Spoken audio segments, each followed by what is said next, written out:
ഒരു അവസരം കൂടി കിട്ടിയിരുന്നെങ്കിൽ എന്നാഗ്രഹിക്കുന്നവരാണോ നിങ്ങൾ? നിങ്ങളുടെ പാതി വഴിയിൽ നിന്ന് പോയ പഠനം പുനരാരംഭിക്കാൻ ഞങ്ങൾ നിങ്ങളെ സഹായിക്കാം. Master Minds education.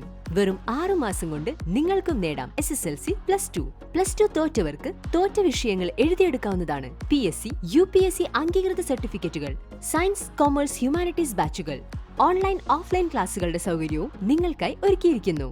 Master Minds Education, NSS college road, near new bus stand, Pandikkad road, Manjeri. Welcome to Master Minds Education online classes. ഇന്നത്തെ ക്ലാസ്സിൽ ഇംഗ്ലീഷിൻ്റെ ഒരു സാമ്പിൾ ക്വസ്റ്റ്യൻ പേപ്പറാണ് നമ്മൾ ഡിസ്കസ് ചെയ്യാൻ പോകുന്നത്. അപ്പോൾ ക്വസ്റ്റ്യൻ പേപ്പറിനെ കുറിച്ച് പറയുകയാണെങ്കിൽ ഇംഗ്ലീഷിൻ്റെ ക്വസ്റ്റ്യൻ പേപ്പറിൽ there are 45 questions in are divided in to 2 parts. ഏകദേശം 45 ക്വസ്റ്റ്യൻസാണ് നമുക്ക് മുഴുവനായിട്ട് വരുന്നത്. അതിനെ 2 പാർട്ടായിട്ട് തിരിച്ചിട്ടുണ്ട്. Part A and part B എന്ന് പറഞ്ഞ് 2 സെറ്റായിട്ട് ഡിവൈഡ് ചെയ്തിട്ടുണ്ട്. ഈ പാർട്ട് എയിൽ തന്നെ നമുക്ക് 5 സെക്ഷൻസ് വരുന്നുണ്ട്. അതുപോലെ തന്നെ പാർട്ട് ബിയിലും 5 സെക്ഷൻസ് വരുന്നുണ്ട്. ആൾ ക്വസ്റ്റ്യൻസ് ആർ കമ്പൽസറി. അപ്പോൾ എല്ലാ ക്വസ്റ്റ്യനും നമ്മൾ അറ്റൻഡ് ചെയ്യേണ്ടതുമാണ്. അപ്പോൾ നമുക്ക് ആദ്യം പാർട്ട് എ നോക്കാം. പാർട്ട് എ നമ്മൾ നേരത്തെ പറഞ്ഞു. പാർട്ട് എയിൽ 5 സെക്ഷൻസ് ആണ് വരുന്നത്. 1 മാർക്കിൻ്റേതായിട്ടുള്ള ചോദ്യങ്ങൾ, മാക്സിമം ഒബ്ജക്റ്റീവ് ടൈപ്പ് ക്വസ്റ്റ്യൻസ് ആണ് പാർട്ട് എയിൽ മുഴുവനായിട്ട് നമുക്ക് കാണാൻ പറ്റുക. അപ്പോൾ പാർട്ട് എയിലെ ഫസ്റ്റ് സെക്ഷൻ പ്രിസ്ക്രൈബ്ഡ് ടെക്സ്റ്റ് എന്ന് പറയുന്ന ടെക്സ്റ്റ് സെക്ഷനാണ് വരുന്നത്. പ്രിസ്ക്രൈബ്ഡ് ടെക്സ്റ്റ് എന്ന് പറയുമ്പോൾ നമ്മൾ സിലബസിൽ പഠിക്കുന്ന നമ്മുടെ ചാപ്റ്റേഴ്സിൽ നിന്നുള്ള ക്വസ്റ്റ്യൻസ് ആണ് പാർട്ട് എയിലെ സെക്ഷൻ എയിൽ നമുക്ക് കാണാൻ പറ്റുന്നത്. അപ്പോൾ നോക്കാം. അതിലെ ഫസ്റ്റ് ക്വസ്റ്റ്യൻ എന്ന് പറയുന്നത് who is the poet of the poem where the mind is without fear. നമ്മൾ പഠിച്ച പോയാണ് അല്ലേ, where the mind is without fear എന്ന് പറഞ്ഞ് പോയം ഉണ്ടായിരുന്നു. അപ്പോൾ ആ പോയത്തിൻ്റെ എന്താണ്, പോയറ്റ് ആരാണ് ഈ poem where the mind is without fear എന്ന് പറഞ്ഞ പോയം എഴുതിയിട്ടുള്ളത് എന്നാണ് ആദ്യത്തെ ക്വസ്റ്റ്യൻ വരുന്നത്.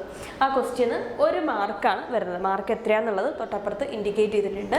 അപ്പോൾ ഇതിൻ്റെ ആൻസർ എന്താ വരുന്നത്? രവീന്ദ്രനാഥ് ടാഗോർ ആണ് അല്ലേ. ടാഗോർ എന്ന് എഴുതി കഴിഞ്ഞാൽ നമുക്ക് 1 മാർക്ക് അവിടെ കിട്ടും. ദെൻ സെക്കൻഡ് ക്വസ്റ്റ്യൻ എന്ന് പറയുന്നത് what is the grandmother begging for in the poem my grandmother's house. My grandmother's house എന്ന് പറയുന്ന പോയം, കമലാദാസിൻ്റെ പോയത്തിൽ ക്വസ്റ്റ്യനിൽ ഒരു ചെറിയ മിസ്റ്റേക്ക് ഉണ്ട്. What is the grandmother begging for അല്ല, what is the poet begging for in the poem my grandmother's house. Poet എന്തിനു വേണ്ടിയിട്ടാണ് ഈ പോയത്തിൻ്റെ അവസാനത്തിൽ ബെഗ് ചെയ്യുന്നത്, യാചിക്കുന്നത് എന്തിനു വേണ്ടിയിട്ടാണ് എന്നാണ് സെക്കൻഡ് ക്വസ്റ്റ്യൻ വരുന്നത്. അപ്പോൾ പോയം വായിച്ചിട്ടുണ്ടെങ്കിൽ നമുക്ക് എന്തായാലും അറിയുന്നുണ്ടാവും. പോയറ്റ് എന്താ പറയുന്നത്, ഗ്രാൻഡ് മദർ മരിച്ചതിന് ശേഷം ആ ഒരു ട്രൂ ലവ് അത് ആരിൽ നിന്നും കിട്ടാനില്ല. ഇപ്പം എന്തിനു വേണ്ടിയിട്ടാണ്, ലവ്, സ്നേഹത്തിന് വേണ്ടിയിട്ടാണ് മറ്റുള്ളവരുടെ മുൻപിൽ കമലാദാസ് പോയറ്റ് യാചിക്കുന്നതെന്ന് പറയുന്നുണ്ട്. അപ്പോൾ ഈ രണ്ടാമത്തെ ക്വസ്റ്റ്യൻ്റെ answer what is the poet begging for in the poem my grandmother's house എന്ന് ചോദിച്ചു കഴിഞ്ഞാൽ ആൻസർ എന്താ വരിക, ലവ് എന്ന് മാത്രം ആൻസർ എഴുതിയാൽ മതി. അപ്പോഴും നമുക്ക് 1 മാർക്കാണ് ആ ക്വസ്റ്റ്യന് വരുന്നത്. ദെൻ തേർഡ് ക്വസ്റ്റ്യൻ നോക്കുകയാണെങ്കിൽ നമുക്ക് അവിടെ ചോയ്സ് ഉണ്ട്, ഓർ ക്വസ്റ്റ്യൻ വരുന്നുണ്ട്. 2 ക്വസ്റ്റ്യൻ ഉണ്ട്. അതിനകത്ത് ഏതെങ്കിലും ഒരെണ്ണം അറ്റൻഡ് ചെയ്താൽ മതി, ഒന്ന് നമുക്ക് സ്കിപ്പ് ചെയ്യാം. അപ്പോൾ തേർഡിൽ ഫസ്റ്റ് ക്വസ്റ്റ്യൻ എന്ന് പറയുന്നത് what kind of night was it when the scorpion with the poets mother. നമ്മുടെ പോയറ്റിൻ്റെ നസീം എസക്കിയൽ അല്ലേ, അദ്ദേഹത്തിൻ്റെ മദറിനെ ഒരു സ്കോർപ്പിയൻ എന്തായി കടിക്കുന്നുണ്ടായിരുന്നു. അത് the knight of the scorpion എന്ന് പറഞ്ഞ ചാപ്റ്ററാണ്. അപ്പോൾ ആ ഒരു ചാപ്റ്ററിൽ എങ്ങനെയുള്ള സമയം അല്ലെങ്കിൽ എങ്ങനെയുള്ള ഒരു രാത്രിയിലാണ് നമ്മുടെ പോയറ്റിൻ്റെ മദറിനെ ഈ സ്കോർപ്പിയൻ ബൈറ്റ് ചെയ്തതെന്നാണ് ചോദിക്കുന്നത്. അപ്പോൾ നമുക്കറിയാം അതിൻ്റെ തുടക്കത്തിൽ തന്നെ പറയുന്നുണ്ട് ഡാർക്ക് ആൻഡ് റെയിനി നൈറ്റ് ആണ് അല്ലെ, നല്ല ഇരുണ്ട നല്ല മഴയുള്ള ഒരു സമയമായിരുന്നു. അപ്പോൾ ആ ഒരു ആൻസർ മാത്രം എഴുതിയാൽ മതി. ഡാർക്ക് ആൻഡ് റെയിനി നൈറ്റ് എന്ന് എഴുതി കഴിഞ്ഞാൽ 1 മാർക്കാണ്. അതല്ലെങ്കിൽ പിന്നെ നമുക്ക് അതേ ചാപ്റ്ററിൽ നിന്ന് ഒരു ഓർ ക്വസ്റ്റ്യൻ വരുന്നുണ്ട്. Parting with this poison flash of diabolic tale in the dark room, what is the meaning of the word flash? അപ്പോൾ പോയത്തിലെ 2 ലൈൻസ് തന്നിട്ടുണ്ട്. അപ്പോൾ നമ്മൾ ടെക്സ്റ്റിലും കണ്ട ക്വസ്റ്റ്യൻ ആണ്, ടെക്സ്റ്റിൽ ഉള്ള അതേ ക്വസ്റ്റ്യൻ തന്നെയാണ്. Parting with this poison flash of diabolic tail in the dark room. അപ്പോൾ ഇവിടെ ഫ്ലാഷ് എന്നുള്ള വേർഡിൻ്റെ മീനിങ് എന്താണ്, അതാണ് തേർഡ് ക്വസ്റ്റ്യനിൽ നമുക്ക് രണ്ടാമത്തെ ചോയ്സ് ആയിട്ട് വരുന്നത്. ഫ്ലാഷ് എന്നുള്ള വേർഡ് കൊണ്ട് എന്താണ് പോയറ്റ് ഇവിടെ ഉദ്ദേശിക്കുന്നത് എന്ന് ചോദിച്ചു കഴിഞ്ഞാൽ ആൻസർ എന്താണ്, A quick and sudden action എന്നാണ് ആൻസർ വരുന്നത്. ഫ്ലാഷ് എന്നുള്ള വേർഡിന് കൊടുത്ത മീനിങ് എന്ന് പറയുന്നത് A quick and sudden action എന്നുള്ളതാണ്. അപ്പോൾ 2 ക്വസ്റ്റ്യൻ ഉണ്ടായിരുന്നു, ഏതെങ്കിലും ഒരെണ്ണം അറ്റൻഡ് ചെയ്യുക എന്നുള്ളതാണ് നമ്മൾ കണ്ടത്. അപ്പോൾ ശ്രദ്ധിച്ചിട്ടുണ്ടാവും, ആദ്യത്തെ 3 ക്വസ്റ്റ്യൻസും വന്നത് പോയട്രി സെക്ഷനിൽ നിന്നാണ്. ദെൻ 4th ക്വസ്റ്റ്യൻ വീണ്ടും പോയട്രി സെക്ഷൻ തന്നെയാണ്. What does the phrase narrow domestic walls mean? നമ്മുടെ പോയത്തിൽ നിന്നാണ് അല്ലേ, where the mind is without fear എന്ന് പറഞ്ഞ പോയത്തിലെ ഒരു വേർഡാണ് നാരോ ഡൊമസ്റ്റിക് വാൾസ് എന്ന് പറയുന്നത്. അപ്പോൾ അതിനകത്ത് ആ വേർഡ് കൊണ്ട് നാരോ ഡൊമസ്റ്റിക് വാൾസ് എന്നുള്ളത് കൊണ്ട് പോയറ്റ് എന്താണ് ഉദ്ദേശിച്ചത്? അപ്പോൾ ആ ക്വസ്റ്റ്യൻ നമുക്കറിയാലോ, നാരോ ഡൊമസ്റ്റിക് വാൾ, ഇടുങ്ങിയ ചുമരുകൾ എന്നുകൊണ്ട് പോയറ്റ് ഉദ്ദേശിക്കുന്നത് എന്താണ്? Ideas or thoughts which are petty and narrow minded. അതാണ് ആൻസർ ആയിട്ട് വരുന്നത്. നമ്മുടെ തന്നെ ഐഡിയാസ് അല്ലെങ്കിൽ thoughts which are petty and narrow minded, ഒട്ടും വിശാലമല്ലാതെയുള്ള മനുഷ്യൻ്റെ ചിന്തയാണ് ഇവിടെ നാരോ ഡൊമസ്റ്റിക് വാൾസ് എന്നുള്ളത് കൊണ്ട് പോയറ്റ് ഉദ്ദേശിക്കുന്നത്. അതല്ലെങ്കിൽ പിന്നെ നമുക്ക് ചോയ്സ് വരുന്നത് എന്താണ്? What is meant by mind is without fear and head is held high. Same ചാപ്റ്ററിൽ നിന്ന് വരുന്ന ക്വസ്റ്റ്യൻ ആണ്, ഏതെങ്കിലും ഒരെണ്ണം അറ്റൻഡ് ചെയ്യുക, 1 മാർക്കിൻ്റെ ക്വസ്റ്റ്യൻ ആണ്. ആ 2 വരി mind is without fear and head is held high എന്നുള്ളത് കൊണ്ട് ടാഗോർ എന്താണ് ഉദ്ദേശിച്ചത്? അതാണ് സെക്കൻഡ് ക്വസ്റ്റ്യൻ ആയിട്ട് വരുന്നത്. To be fearless and self respecting അല്ലേ, നമ്മൾ സെൽഫ് റെസ്പെക്റ്റോട് കൂടി ഫിയർലെസ് ആയിട്ട് ജീവിക്കാൻ പറ്റുന്ന ഒരു സൊസൈറ്റി, ഒരു രാജ്യം വരണം എന്നുള്ള ഒരു ആഗ്രഹമാണ് ഈ വരിയിൽ അദ്ദേഹം സജസ്റ്റ് ചെയ്യുന്നത്. അപ്പോൾ ഇതിനകത്ത് ഏതെങ്കിലും ഒന്നാണ് നമ്മൾ എഴുതേണ്ടതായിട്ട് വരുന്നത്. ഞാൻ അടുത്ത ക്വസ്റ്റ്യൻ വീണ്ടും പോയട്രി തന്നെയാണ്.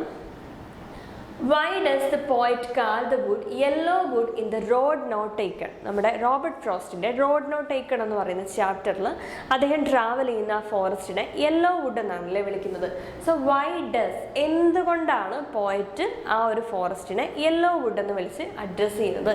അതാണ് 5th ക്വസ്റ്റ്യൻ ആയിട്ട് വരുന്നത്. അപ്പോൾ നമുക്കറിയാലോ, all the leaves were yellow in colour on account of autumn season. Autumn season ആയതുകൊണ്ട് ആ ഫോറസ്റ്റിലെ മുഴുവൻ ഇലകൾ എന്താണ്? യെല്ലോ കളറാണ്.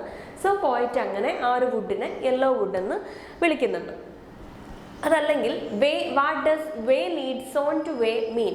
പോയറ്റിൽ നിന്ന് എടുത്തൊരു ഫ്രേസ് ആണല്ലേ way leads on to way എന്ന് പറയുന്നത് കൊണ്ട് എന്താണ് പോയറ്റ് ഉദ്ദേശിക്കുന്നത്? ഇതിലേതെങ്കിലും ഒരെണ്ണം എഴുതിയാൽ മതി. ഒന്നുകിൽ യെല്ലോ വുഡ്, അല്ലെങ്കിൽ ഇതിൻ്റെ മീനിങ് എന്താണ്? Way leads on to way എന്നുള്ളതിൻ്റെ മീനിങ് എന്താണ് എന്ന് ചോദിച്ചു കഴിഞ്ഞാൽ എന്താണ്? One road joins to another road ahead. മുന്നോട്ട് പോകും തോറും നമ്മൾ എന്താണ്? തിരികെ നടക്കുക എന്നുള്ളത് ലൈഫിൽ ഒരിക്കലും പോസിബിൾ അല്ല.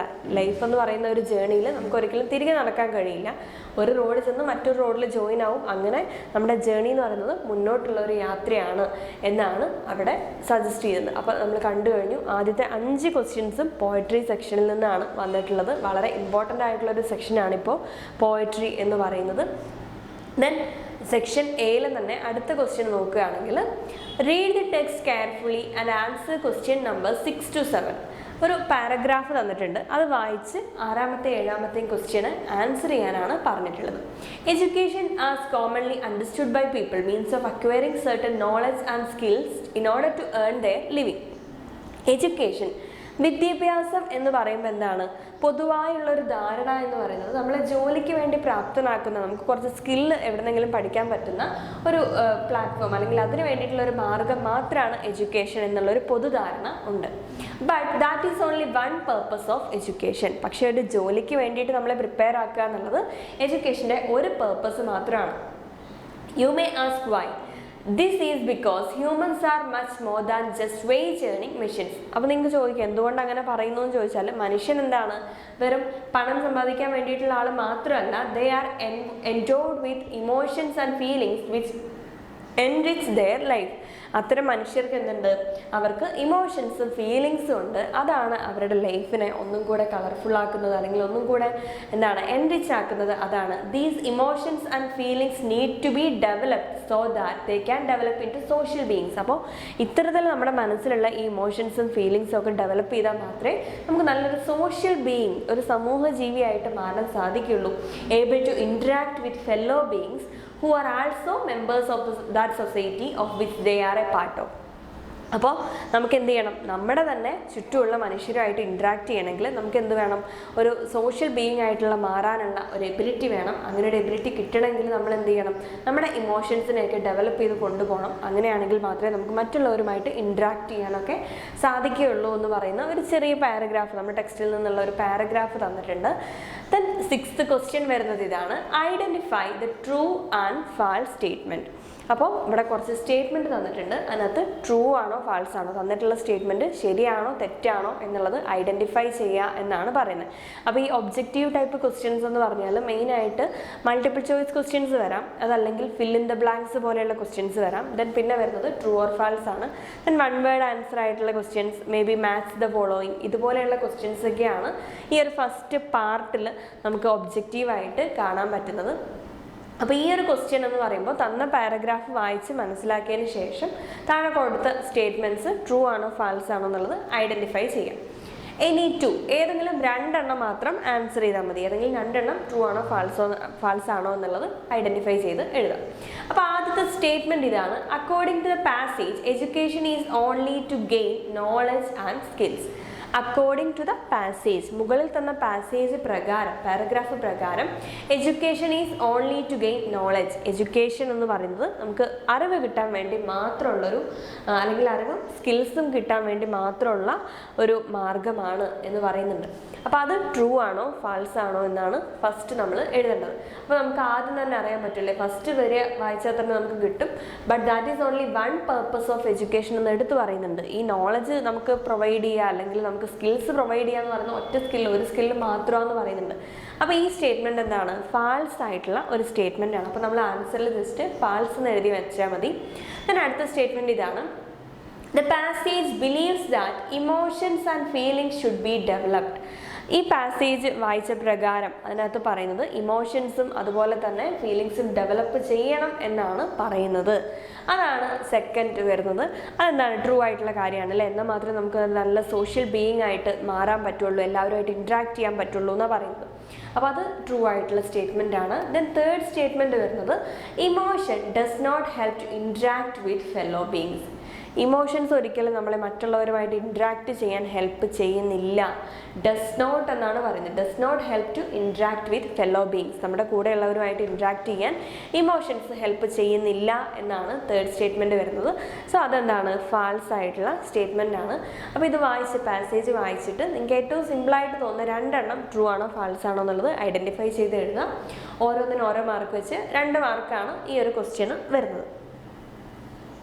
ദെൻ ഏഴാമത്തെ ക്വസ്റ്റ്യനും സെയിം പാരഗ്രാഫിനെ ബേസ് ചെയ്തിട്ട് തന്നെ നമ്മൾ എഴുതേണ്ടത്: wage earning machine is refer to people. എന്താണ് വേജ് ഏർണിംഗ് മെഷീൻ എന്നുള്ളതുകൊണ്ട് എങ്ങനെയുള്ള ആൾക്കാരെയാണ് ഇവിടെ റൈറ്റർ ഉദ്ദേശിക്കുന്നത് എന്ന് ചോദിച്ചു കഴിഞ്ഞാൽ എന്താണ്? ഡിഫൈൻ ബൈ ദെയർ സാലറീസ് എന്നുള്ളതാണ് കറക്റ്റ് ആൻസർ വരുന്നത്. ഓരോ ആൾക്കാരും എന്താണ്? സാലറി, അതിനാണല്ലോ മുൻതൂക്കം കൊടുക്കുന്നത്. അപ്പോൾ അതാണ് കറക്റ്റ് ആൻസർ ആയിട്ട് വരുന്നത്. ദെൻ 8th ക്വസ്റ്റ്യൻ ഇതേപോലെ തന്നെ ഒബ്ജക്റ്റീവിൽ മാച്ച് ദ ഫോളോയിങ് കാറ്റഗറിയിൽ വരുന്ന ഒരു ക്വസ്റ്റ്യൻ ആണ്. Match the column in reference to my son will not a beggar be. നമ്മുടെ chapter my son will not a beggar be എന്ന് പറയുന്ന വേദ് മെഹ്തയുടെ ചാപ്റ്ററിൽ നിന്നുള്ള ക്വസ്റ്റ്യൻ ആണ്. മാച്ച് ചെയ്യുക, എ കോളം ബി കോളം ആയിട്ട് മാച്ച് ചെയ്യുക. ഇവിടെ തന്നേക്കുന്നത് ആ ഒരു സ്റ്റോറിയിൽ വരുന്ന ക്യാരക്ടേഴ്സിൻ്റെ പേര് തന്നിട്ടുണ്ട് എ കോളത്തിൽ. ബി കോളത്തിൽ അവരുടെ ആറ്റിറ്റ്യൂഡ് തന്നിട്ടുണ്ട് അല്ലേ. റൈറ്റർ ബ്ലൈൻഡ് ആയി പോയപ്പോൾ ഓരോ ആൾക്കാരും എങ്ങനെ റിയാക്ട് ചെയ്തു എന്നുള്ള ആറ്റിറ്റ്യൂഡ് തന്നിട്ടുണ്ട്. സോ അത് മാച്ച് ചെയ്യാം. മദറിൻ്റെ ആറ്റിറ്റ്യൂഡ് എന്തായിരുന്നു എന്നുള്ളത് ഫസ്റ്റ് മാച്ച് ചെയ്യുക അല്ലേ. മദർ എന്തായിരുന്നു ചെയ്തത്? Cried all the time. ഏത് സമയം നോക്കിയാലും കരഞ്ഞുകൊണ്ടിരിക്കുക. മകൻ ഇങ്ങനെ ബ്ലൈൻഡ് ആയല്ലോ എന്ന് വിഷമിച്ചിരിക്കുകയാണ് അമ്മ ചെയ്തിട്ടുണ്ടായിരുന്നത്. ദെൻ സിസ്റ്റേഴ്സ് എന്താണ്? Treated him like a delicate doll. നമ്മുടെ റൈറ്ററിനെ ഒരു ഡെലിക്കേറ്റ് ആയിട്ടുള്ള ഡോള്, ഒരു പാവ നമ്മൾ എങ്ങനെ കെയർ ചെയ്യുമോ അത്രയും നല്ല രീതിയിൽ സിസ്റ്റേഴ്സ് കെയർ ചെയ്തിട്ടുണ്ട്. ദെൻ ഫാദറിൻ്റെ റിയാക്ഷൻ എന്ന് പറയുന്നത്: had little hope that he would see again. മകൻ കാഴ്ച, അല്ലെങ്കിൽ മകന് കാഴ്ച തിരിച്ചു കിട്ടും എന്നുള്ള കാര്യത്തിൽ ഫാദറിന് വലിയ ഹോപ്പൊന്നുമില്ല, എങ്കിലും അദ്ദേഹം ഒപ്റ്റിമിസ്റ്റിക് ആണ്. അപ്പോൾ ഫാദറിൻ്റെ റിയാക്ഷൻ വരുന്നത് ഡി ആണ്. ദെൻ ലാസ്റ്റ് സെർവൻസിൻ്റെ ആറ്റിറ്റ്യൂഡ് എങ്ങനെയാണ്? Thought he was evil or harmful. അവരുടെ കാഴ്ചപ്രകാരം അവർ കുറച്ച് സൂപ്പർസ്റ്റീഷ്യസ് ആയിട്ടുള്ള ആൾക്കാരാണ് അല്ലേ, കുറച്ച് അന്ധവിശ്വാസമുള്ള ആൾക്കാരായതുകൊണ്ട് സെർവൻസ് വിചാരിച്ചത് നമ്മുടെ റൈറ്റർ എന്തോ ഒരു ഈവിൾ ആയിട്ടുള്ളൊരു പവറാണ്, അല്ലെങ്കിൽ മറ്റുള്ളവർക്ക് ഹാംഫുൾ ആയിട്ടുള്ളൊരു ഇതാണെന്ന് വിചാരിച്ച് അവർ നെഗ്ലക്റ്റ് ചെയ്യുകയാണ് ചെയ്തിട്ടുണ്ടായിരുന്നത്. അപ്പോൾ ഇത് ജസ്റ്റ് മാച്ച് ചെയ്യുക എന്നുള്ളതാണ്. ഓരോന്നും മാച്ച് ചെയ്ത് കഴിയുമ്പോൾ നമുക്ക് ഓരോ മാർക്ക് വെച്ച് അങ്ങനെ ഇത് മുഴുവൻ ശരിയാക്കി നമുക്ക് 4 മാർക്കാണ് അവിടെ സ്കോർ ചെയ്യാൻ പറ്റുന്നത്. വളരെ ഈസി ആയിട്ടുള്ളൊരു ക്വസ്റ്റ്യൻ ആണ്. ഇതിന് അടുത്തത് വരുന്നത് 9th ക്വസ്റ്റ്യൻ ആണ്. Choose the correct alternatives. ഇത് ഒരു മൾട്ടിപ്പിൾ ചോയ്സ് ക്വസ്റ്റ്യൻ ആണ് അല്ലേ. What words of an Pramila hurt Aradhana the most? നമ്മുടെ Aradhana I must know the truth എന്ന് പറയുന്ന ചാപ്റ്ററിലെ നമ്മുടെ ആരാധനയെ ഏറ്റവും കൂടുതൽ ഹേർട്ട് ചെയ്ത വേർഡ് എന്താണ്? ആൻ പ്രമീള പറഞ്ഞ ഏത് കാര്യമാണ് ആരാധനയ്ക്ക് ഏറ്റവും കൂടുതൽ ഹേർട്ട് ചെയ്തത്? 4 ഓപ്ഷൻസ് അവിടെ വരുന്നുണ്ട്. ആദ്യത്തെ ഓപ്ഷൻ ഇതാണ്, that she as A baby was skinny and dark.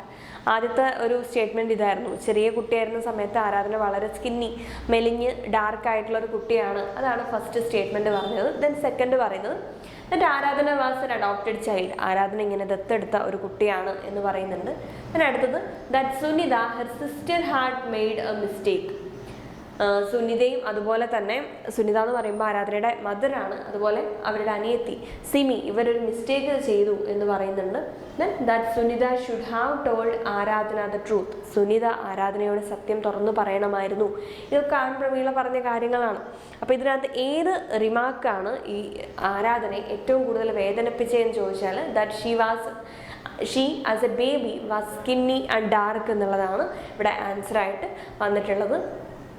Then second question ആണ്, pick out the chord which does not convey the same meaning or situation as failing in the examination is not the end of the world. അതും നമ്മുടെ text ബുക്കിൽ അല്ലെ, reading വിത്ത് understanding എന്ന് പറയുന്ന ചാപ്റ്ററിൽ നമ്മൾ കണ്ടിട്ടുള്ള ഒരു വേർഡാണ്. Failing in the examination is not the end of the world. നമ്മളൊരു പരീക്ഷയിൽ തോറ്റുപോയി എന്ന് പറയുമ്പോൾ അതെന്താണ്, ലോകത്തിൻ്റെ അവസാനമൊന്നുമല്ല, നമുക്ക് പിന്നെ അതിൽ നിന്ന് മുന്നോട്ട് സഞ്ചരിക്കാൻ കഴിയും എന്നുള്ളൊരു പോസിറ്റീവായിട്ടുള്ള ഒരു ഐഡിയ കൺവേ ചെയ്യുന്ന ഒരു ലൈനാണത്.